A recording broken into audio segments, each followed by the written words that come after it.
the football is about to herald new champions. This is the summit, the most watched sporting event, the crowning of the champions of the world's most played game. These superstars deal in multi-million-dollar transfers and sponsorships. They play to a television audience of billions. This reality is out of the reach of many of the countries that set off on the quest for soccer's World Cup.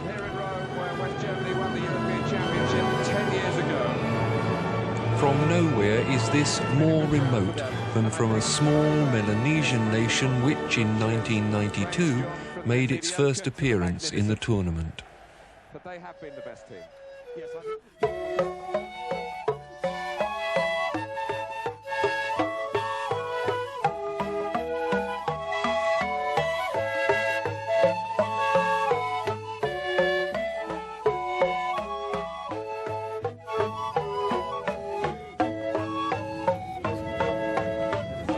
On a Friday in September, 20,000 people packed their nation's only stadium to see Solomon Islands play its first ever international match against an opponent other than a Pacific Island neighbour. This is a film about that event, that Solomon Islands team, and the country it represented.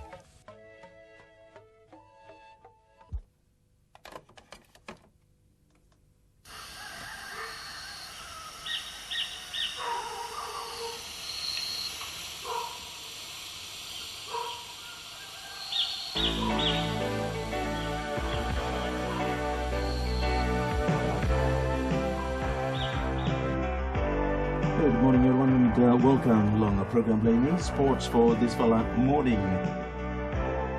This is the moment you have all been waiting for, to hear the World Cup match with Australia. A moment of tense atmosphere as you follow every action of the game. Never at any time Lawson Town is packed with a huge crowd at a soccer match. Never at any time you have the best actions brought to your homes in any soccer match. Live from Lawson Town. Though many will have heard of the Solomons, most will claim to know nothing about them until told the name of the largest island. Guadalcanal is littered with overgrown relics of the battle in which American forces defeated the Japanese here 50 years ago.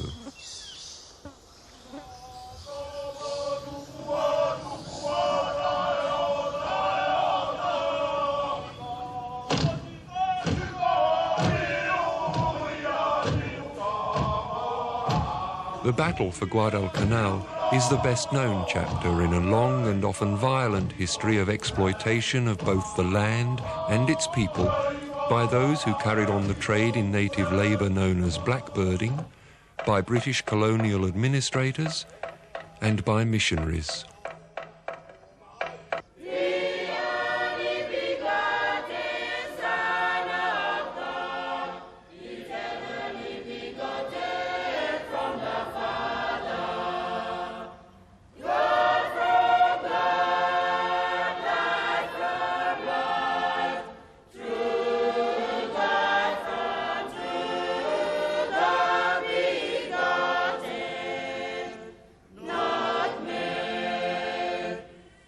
I was told that this archipelago, independent for little more than 10 years, comprising over 900 islands, with a population that speaks 87 distinct languages, is bound together by two great religions.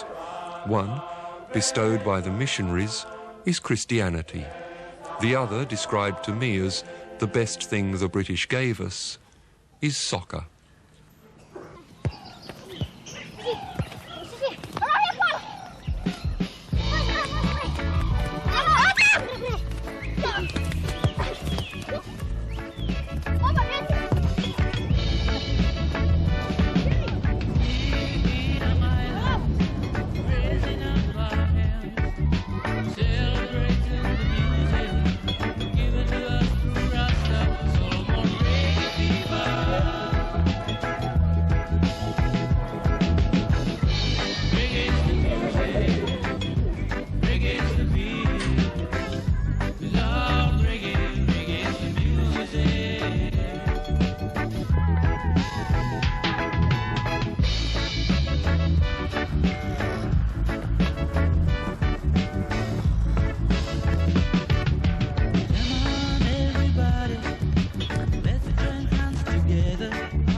also play soccer?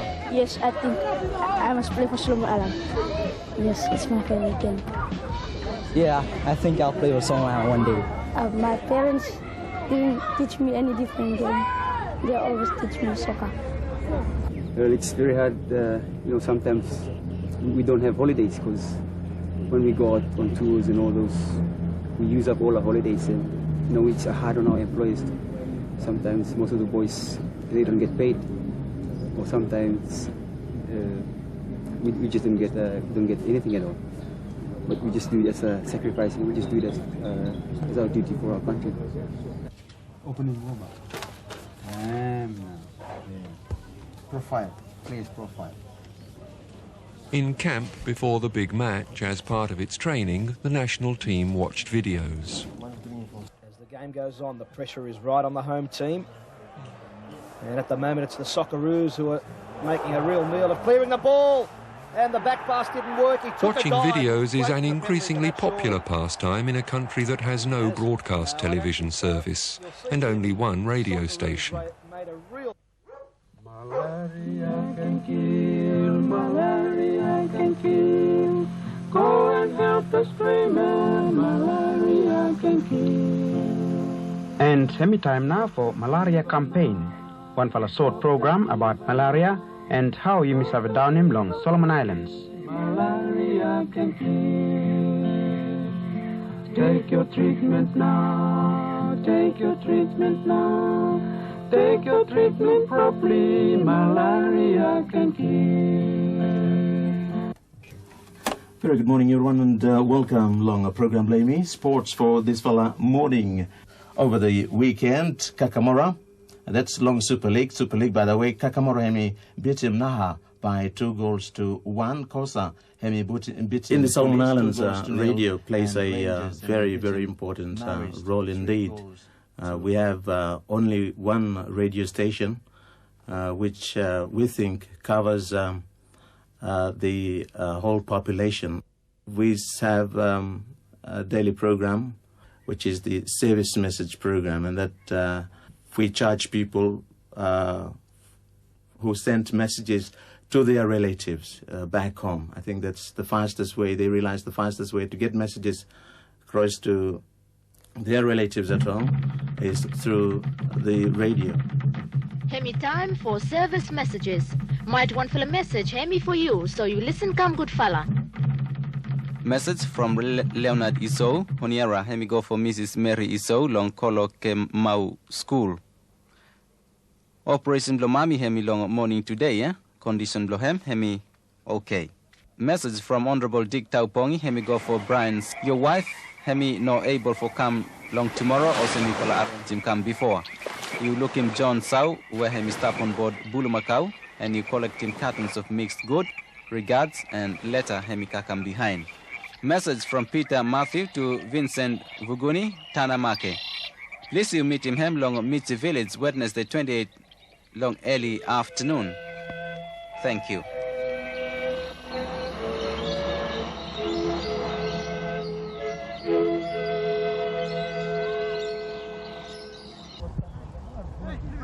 Charles Ashley is a midfield player and vice-captain of the national team.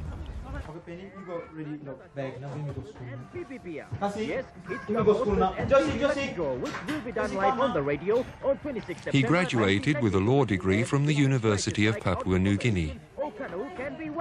In the Solomons, we don't have a university of our own, so the students who want to go and do law and medical studies, they have to go to countries like Papua New Guinea. We see you on 26 September. So by the end of the 6 years, most of us got married there. We bring home our families and started working here. Okay. Come.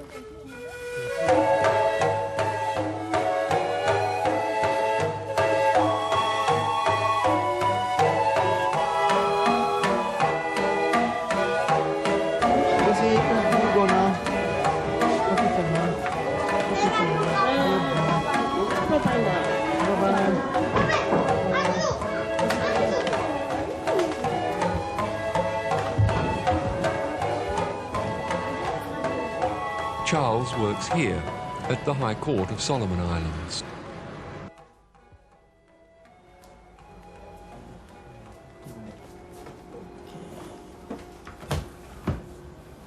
The work I mainly do here is advising government ministry and representing government in civil cases. Work here is much lighter than if I had been in private practice. This is why I can take some time off to play football.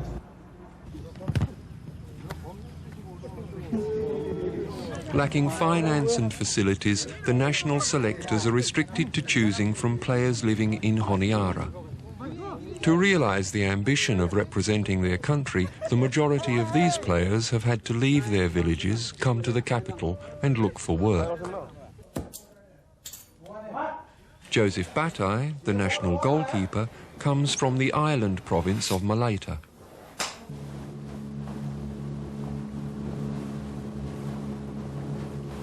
It takes 8 hours on the ferry to reach Malaita and a further hour by motorboat to reach this island, Ta'alulolo. We born na island ya. Emi a soccer field blow. We will time very small na.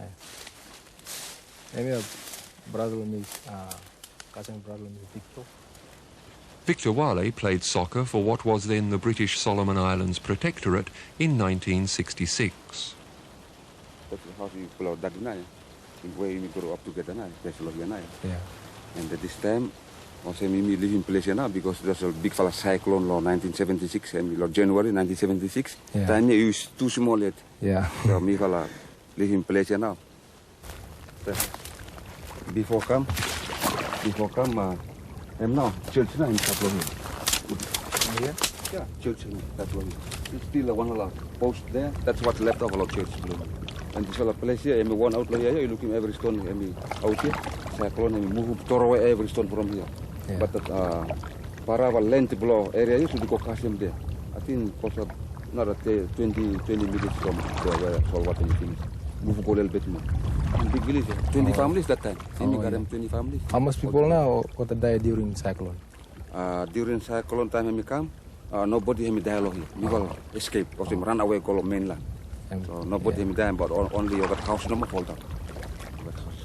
Okay, Estonia, I got a daddy deployment to follow, and I got a grand deployment to follow. That's how I got a building. You look in Estonia, I got a rock here, hard work to massive. You try and follow him. For building island, yeah. Building island. Oh. And then we do him now is to pile the stones first time, then build him go, put him go together, go. Him take him a lot of years, lot of stuck a year. Years before I'm finished. So, big work too, yeah? Yeah, our daddy belongs to Allah, our ancestors belong to Allah. We got to really work hard, yeah. No any machine, human power no more, using for the stone. Tribal fighting drove Joseph and Victor's forebears from the mainland and into the lagoon, where they built these artificial islands. 16 generations later, the traditions live on.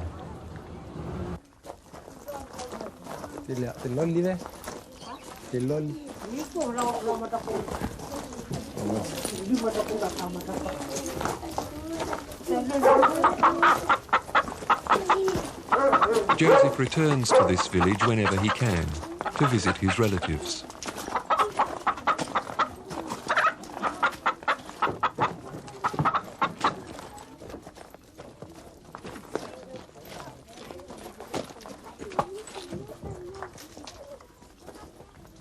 I'm not anti-bloom here. Yeah.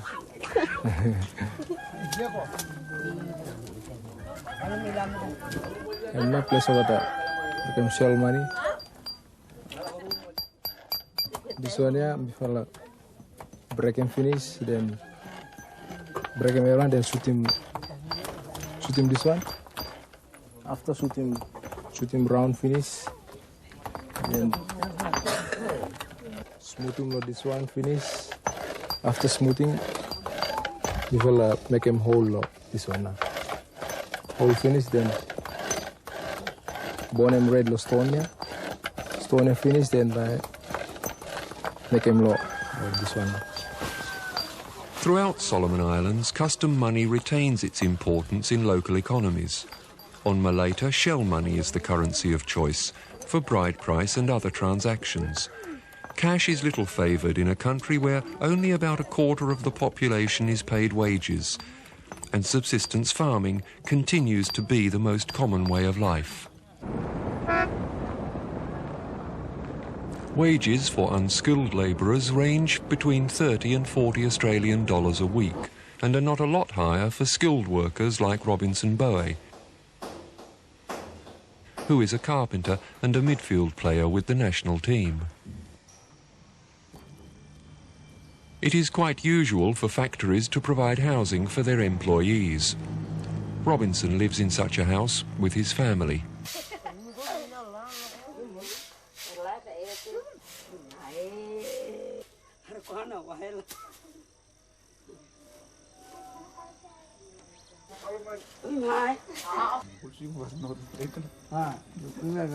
We got everyone from north, yeah. But I mean, you see, you go back from north, Solomon Island, right? For play ball, soccer ball. They look at me suppress. All some quick people don't get along, Australia now. For play soccer too. This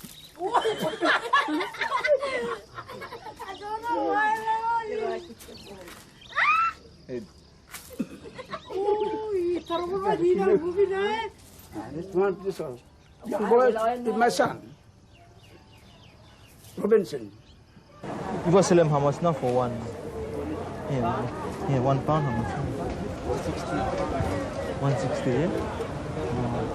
For subsistence farmers, the only source of cash is the sale of their surplus at the markets.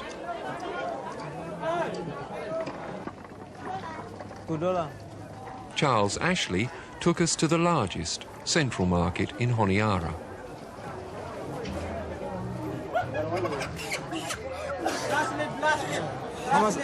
How much now the bill nut there? Kiki want bill nut for what they're looking for. Yeah, bring some. Yeah, small one little bit. Yeah. So bring.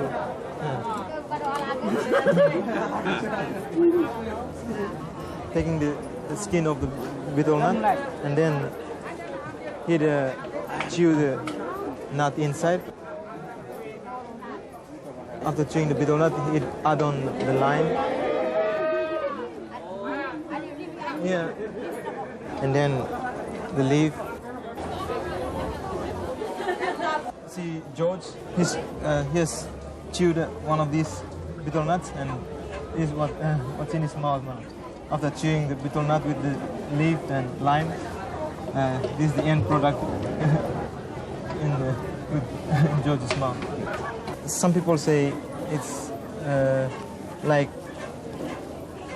alcohol, but it's not as strong as alcohol. It just makes you feel better. Some people, after eating, they'd like to have a betel nut. And this is our usual habit to drink betel nut in Solomon. George Kiriau is a striker on the national team.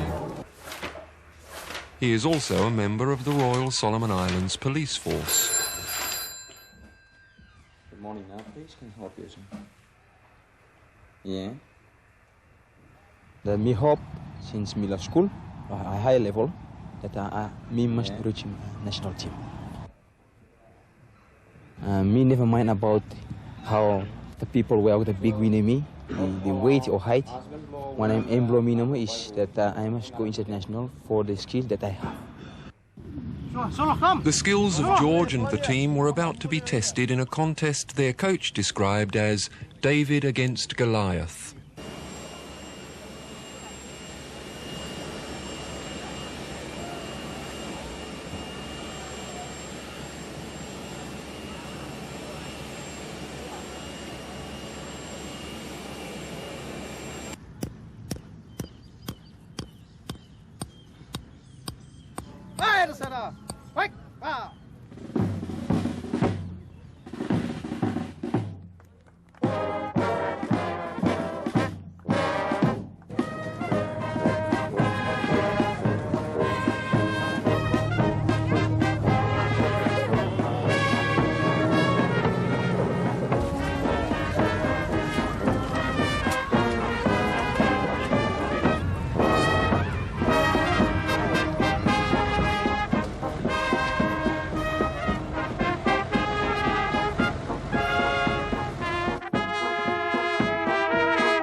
But Australia will have to work hard before it can beat Solomon Islands.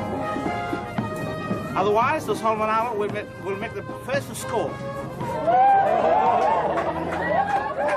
I reckon Australia will score. Hopefully Solomon Islands will win the game.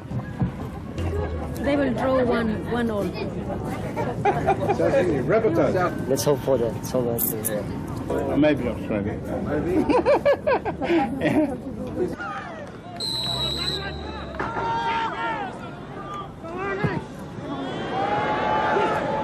A very good afternoon. Welcome back, everyone. Long this ball game. In fact, game started about minutes ago, and Solomon Islands taking the defending the eastern end, the in the circle. Actually, put him go to all his far side of the field. Let go, put him on the ground there, chasing, running with the ball with him. Couple of Socceroos with him, and they get the ball out from him.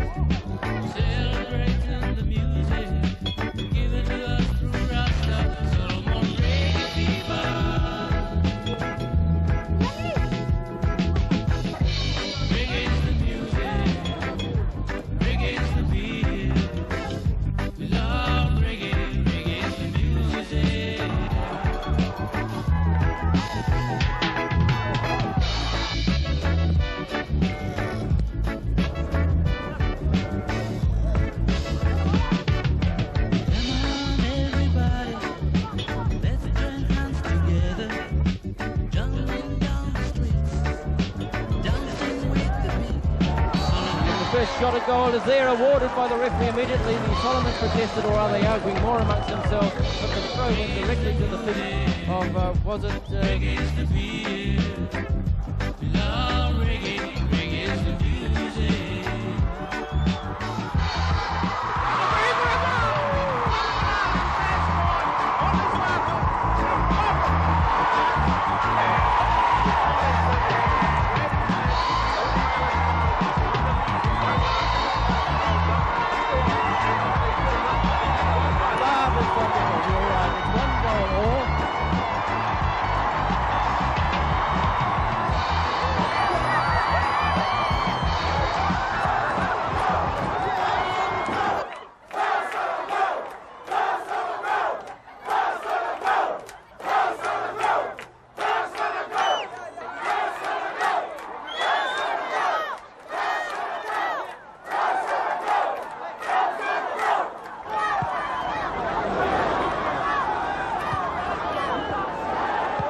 It's in the net! It's there! He was not pressured. The goal came from outside the penalty area, and suddenly the brief moment of Solomon's joy is over. So that's the end of the game. Australia have won by 2-1, but I think a creditable performance by the Solomon Islands, their first ever taste of international football, and I think they proved that they're up there to do it.